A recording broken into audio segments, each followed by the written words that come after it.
Hello, everyone. I'm Frank Stanisci of Candid Frank Live, where you'll find us airing our views here on the Spanglish World Network on Zingo TV Channel 250. Please remember to download the Zingo TV app at the respective app stores for iOS and Android devices. While you download, make sure you rate and leave a comment. Both apps are absolutely free. Zingo TV is available on Google Chromecast, Amazon Fire TV sticks, Roku sticks, and also on all smart TVs 2016 forward. Now in Candid Frank Live, joining me as usual is Aaron William Freeland. Aaron, how you doing, buddy? Doing well. And yourself, Frank? Not bad, not bad. Just doing a bunch of interviews with local politicians. It's keeping Eduardo and I busy. Yeah. All right. Let's start with the big story. How about you? Before I, how about you? Doing all right. All things considered. Working through work and getting used to going into the office a couple times a week now. So that's always fun. You take the GO train, right? I do, yes. So obviously the whole drama that they're having right now with a lot of their employees not having had contracts since June 1st is a bit of a concern. But Metrolinx and the union have said that they'll advise everybody well in advance should there be strike action. All right. Let's go to big news and good luck with that. I hope you get to work on time and not too much of a hassle because waiting for trains and stuff can be very frustrating. Definitely. Okay, let's start with this big story. I'm going to call it the big story of the day. Wayne Gretzky has some serious business to chew on. Yeah, there's a lot that I hope it doesn't get stuck in his throat. He's been slapped with a $10 million lawsuit over alleged weight loss gum. It's one of the weirder things I've come across here, but there was a company called OMG Gum that hired his wife, Janet Jones, to act as a spokesperson. And they claim to have created a natural gum used to manage weight. And Wade said, yeah, it's fantastic. I've lost about 35 pounds in 6 to 8 weeks while chewing this gum, which later turned out to not be true. Uh-oh. Yeah. So as part of the lawsuit, Sparks is asking for $500,000 in attorney fees to be paid by Gretzky with 10% interest. Nice. Well, he can afford it. He's a rich dude. CFL, Red Blacks, Elks, injury reports. What's going on there? Well, all the usual fun stuff. Powell's going to be missing some time. Justin Howell is out. RJ Harris did not practice. Devontae Williams is a healthy scratch, as well as Zach Polahos. Wow. And Kenny full time. Okay. I want to apologize to people. My internet's misbehaving, so when I hear silence, I assume Aaron's done. So I'll apologize now in advance if that happens a few times. The Elks signed Mark McLaren. Yeah, so this is another issue where they're trying to address ongoing concerns here. They actually signed American linebacker Mark McLaurin, who played 4 seasons in Mississippi State from 2015 to 2018. They also announced that they've released Ethan McConzo, Hakeem Butler, and Charles Nelson. So a little addition, a little pairing of the roster, trying to get to where they need to be. Bad news for the Argonauts. Andrew Harris appears to have torn a pectoral muscle. Last reports are David called me from practice. The Argos announced that he's done for the season.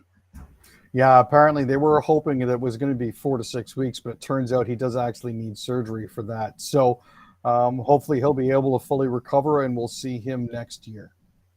The Lions bring back receiver Jamarius Way. So this has been interesting. It's been back and forth, but they've re-signed him to the practice roster. He was a standout during their training camp in Kamloops, and he recorded 7 receptions for 87 yards and a touchdown before he got sidelined by an elbow injury. So he's back. It appears the injury's better, but he's still going to be on the practice roster for some reps. The Stamps add a running back and a linebacker. So they've added running back a Cedric Ware and Perry Young. I hope I pronounced his name correctly, and I'm sorry in advance. Aka Cedric, there we go, Ware and Perry Young.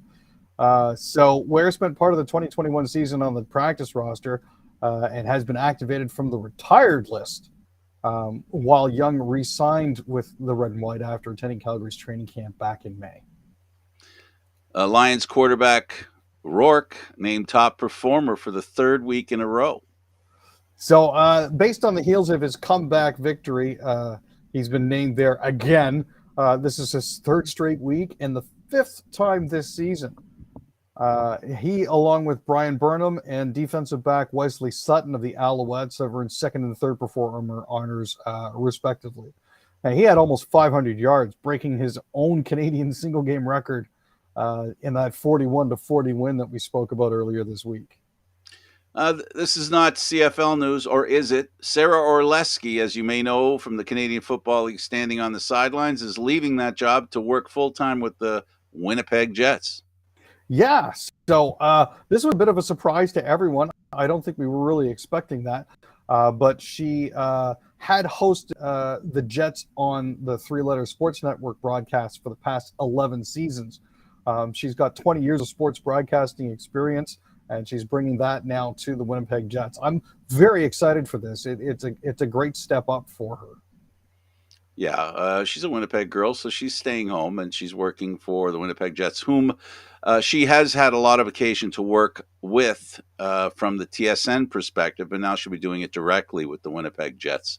The Pirates, Rodolfo Castro is suspended one game after his phone fell out of his pocket during a game.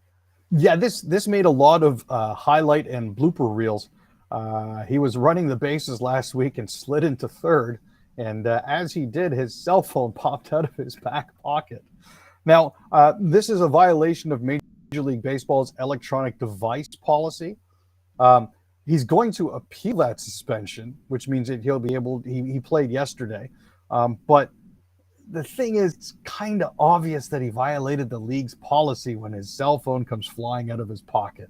So I'm not sure what he's hoping to do with this appeal other than get in that extra game against the Bo Sox, but we'll see what happens. Miss a game he'd rather miss, I guess. I don't know. The Blue Jays, they're really they're sliding right now. They are. However, things have been good for them so far.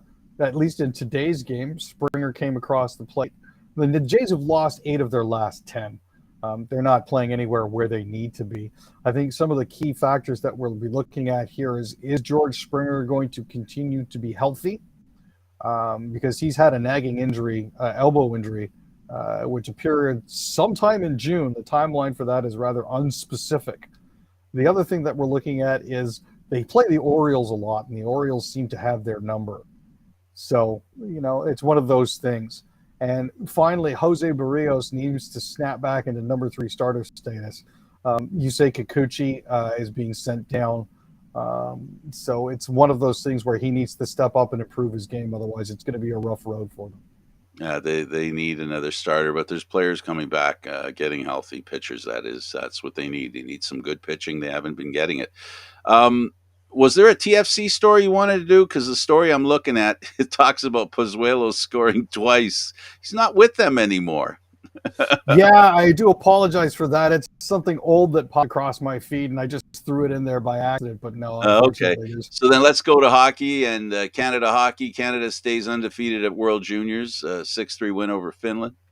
So this was one of those trap games that you and I often talk about. They had been 3-0 so far and were looking really great, but it's one of those things where this had the potential to go sideways in an awful hurry. The good news is they did manage to remain perfect so far, and they'll be going up against Switzerland at 7:00 tonight on one of these sports networks.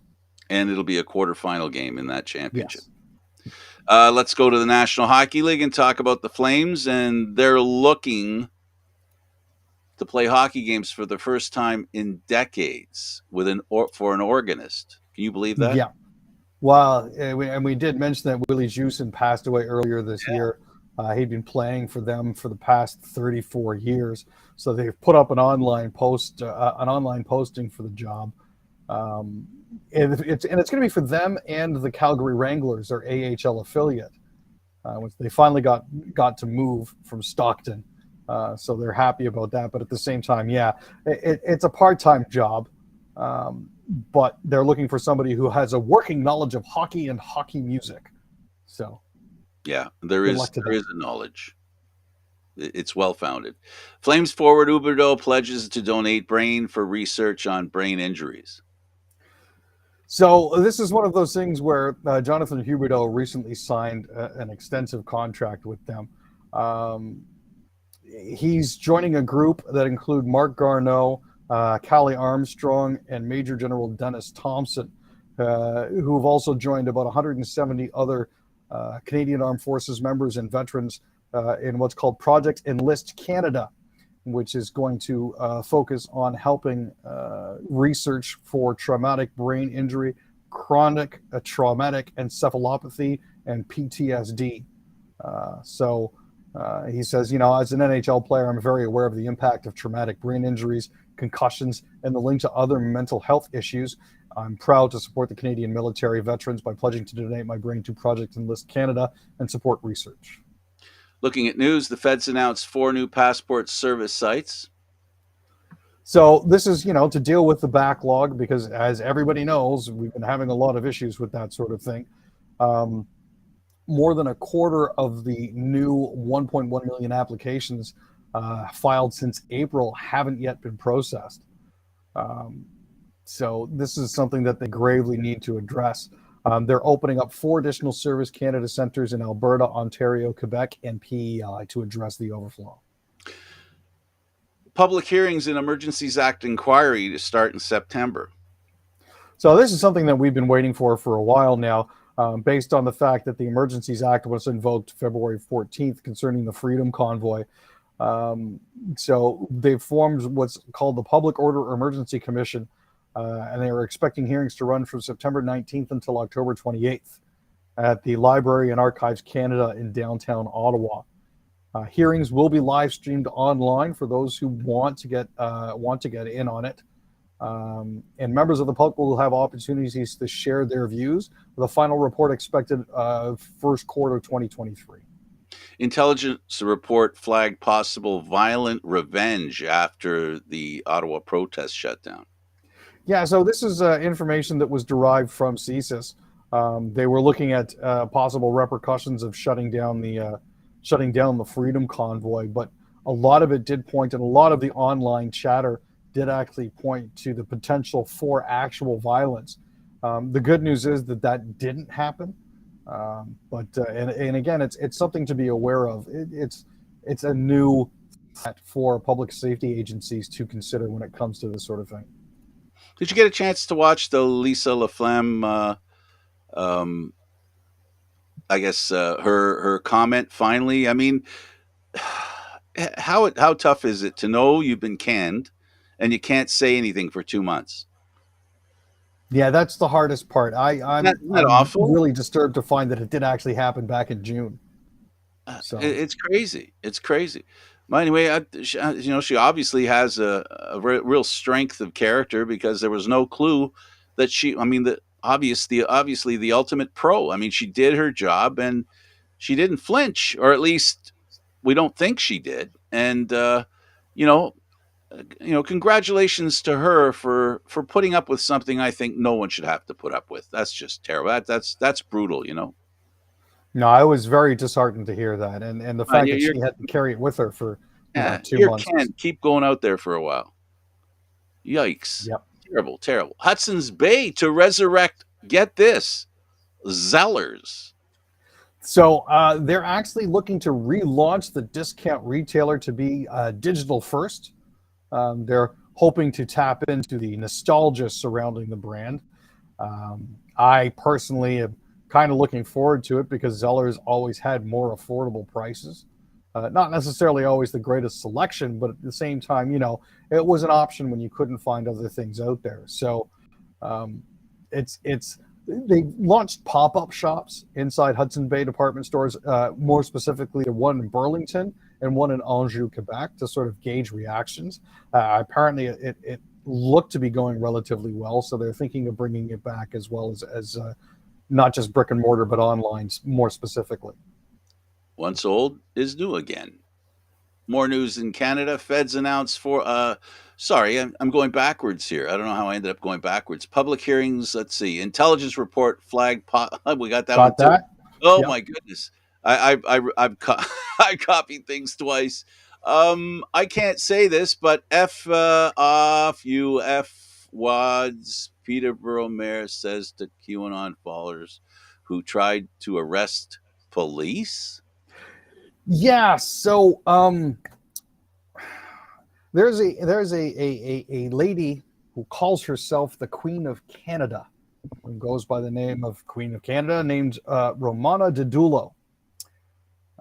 She pulls up in her RV and directs her minions. And in this particular case here, they tried to make citizens arrest against Peterborough police. This is a part of what we mentioned briefly on the Monday. But 3 men are currently facing charges in connection to the incident because they tried to enter a private police area, specifically a parking lot, to surround police vehicles and prevent police from doing their jobs, as well as blocking the front entrance and performing citizens' arrests on members of the police force.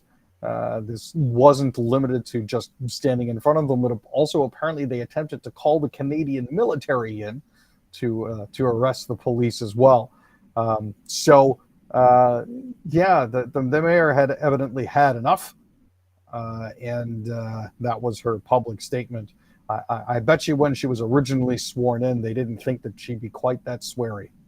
There you go. Hundreds of GTA daycare operators have not opted into the $10 a day childcare as the deadline looms.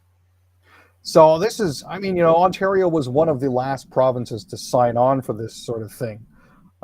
But the issue that we're finding here is a lot of daycare operators do have until September 1st to indicate whether they intend to opt into the program or not. However, as it currently stands, according to the City of Toronto, there are more than 1,000 childcare centers and licensed home childcare agencies that are eligible to apply, but only 570 have opted into the program and 32 have opted out.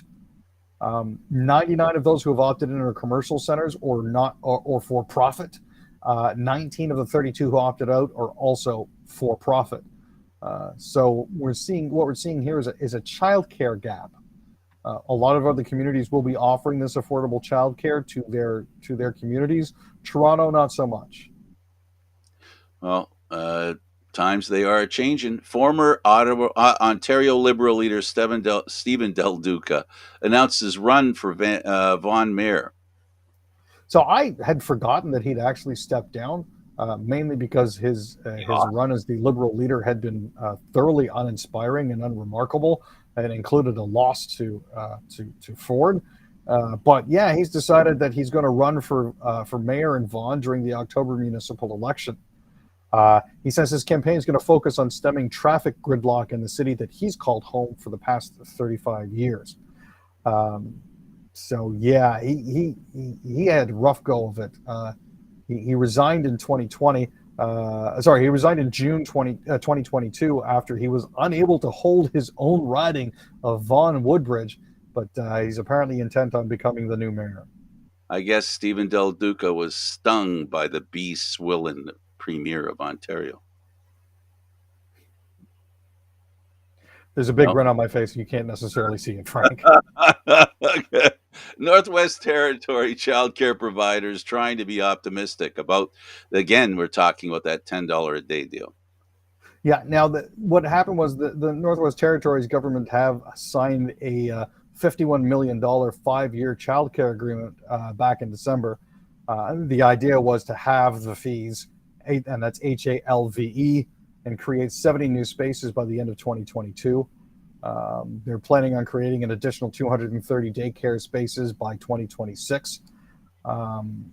However, they're feeling a bit of a pinch because the subsidy has failed to address staff shortages and the lack of available spots, which is basically what it was designed to help with.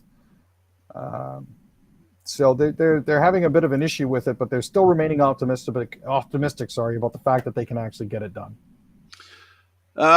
We got some time left, and whenever we've got time left, I always like to talk about the man in orange, or the orange man, or the guy that you can't believe a word that he says guy, whoever he is. What's his name? Oh yeah. Anyway, I don't have to tell you his name. But anyway, on the bad news front, a woman who has proved to be a great leader, um, someone who has shown the strength to give up a seat, but pick up character. Liz Cheney, she lost the GOP primary in in Wyoming, a place that's the first time I think in 4 decades that a Cheney won't be, you know, in charge when it comes to Congress. You know, I don't know, Aaron, how you feel about her, but she has proven to be someone who has honestly put country ahead of party, and I don't understand how someone doesn't understand the importance of that. Far too often when it comes to politics, we get too wrapped up in the me, as opposed to the we of it Us, all. us, instead of we. Exactly. Same. But yeah, it's a shame that she did actually lose. But There's talk that it's she might run as a spoiler in the next election, run as a conservative, which she is, offer an opportunity for voters on the right side who don't want to vote for a Democrat, whoever that happens to be. They can vote her and, feel good enough about at least voting for a conservative and removing votes from the Republican Party that she says is multiple elections away from being straightened out. She clearly says there's something wrong with the Republican Party. I mean, everybody knows what's wrong with the Republican Party, but it's going to take a while for them to clean that up. No, it is true. There are far too many issues that have cropped up now. The Trump Luddites have become far too ingrained in the American political scene, and it all really started with the rise of the Tea Party, shortly before the 2016 elections, and those sort of secessionist and America First and isolationist movements within the U.S. government. The problem is it's going to take a lot to unravel now. But she has been one of the most vocal opponents of the president recently. So, that is a good sign. If she were to run, Frank, would she have to run as an independent Yeah, well, what she could do, or as a write in? hang on now, no, she'd run it as an independent, but she could also run, um, basically, go up against Trump in the primary, which she won't win. If Trump is the guy in the primary, she could enter in the Republican primary, I guess. Oh, maybe not, because they've expunged her from the party. What am I talking about? No, no, they've removed her from the party. She's sanctioned. She can't be or run. She'd have to do it as an independent. And as an independent, she would siphon off a lot of conservative votes off the Republican candidate, whomever that happens to be. So yeah, no, she can't run as a Republican. She would have to run as an independent, as best I know. Interesting. And of course, this also ties in with what happened in Alaska as well. Right. With Murkowski and Shabaka facing off in the Alaska primary, so that is going to be interesting as well. Well, 10 Congress people voted to dump Trump, if you will, right? And four of them lost, four of them retired, two are going through. Cheney's one of the four that lost their primaries. And now we're at a situation now where word is, Aaron, that for some reason Trump's having a hard time finding lawyers. I don't understand. Like the fact that he has a reputation for not paying, the fact that he has a reputation for putting lawyers in deep trouble, because one case right now is that's going to happen is his lawyer told the FBI that, oh, there's no boxes in Mar-a-Lago. We got nothing there. There's no more documents. They're all gone. You got them all. Then they find some. So either the lawyer's in trouble or Trump's in trouble, or they both are. I don't know. Um, is it hard to believe that he's having a hard time finding lawyers? And the lawyers that he has, I saw a list of the lawyers. He's got like 8 lawyers that he has. A couple of them are from Anon, which is basically uh, crazy news service, which is just unreal. It's basically a QAnon service. Then he's got a guy that is a a parking garage lawyer. He's his job is that he's representing a parking garage. That's what he's doing. No federal experience, and these people don't have any federal experience. And anybody who sees Trump coming and they're a lawyer, you hide you hide your license as fast as you can. And Honestly, at this point, the only thing that can really be said is Trump's worst enemy is himself. yeah, no, that goes without saying. But you know, the funny thing is, and it really is, it's mind boggling. You know, um, to see the behavior of this guy and the people. I've convinced myself, and I've really convinced myself of something, and that is the people who support him are so caught up in the anger that he generates that makes them feel okay, that the way he approves, he causes people to approve of their own behavior and being hateful and be totally unhinged.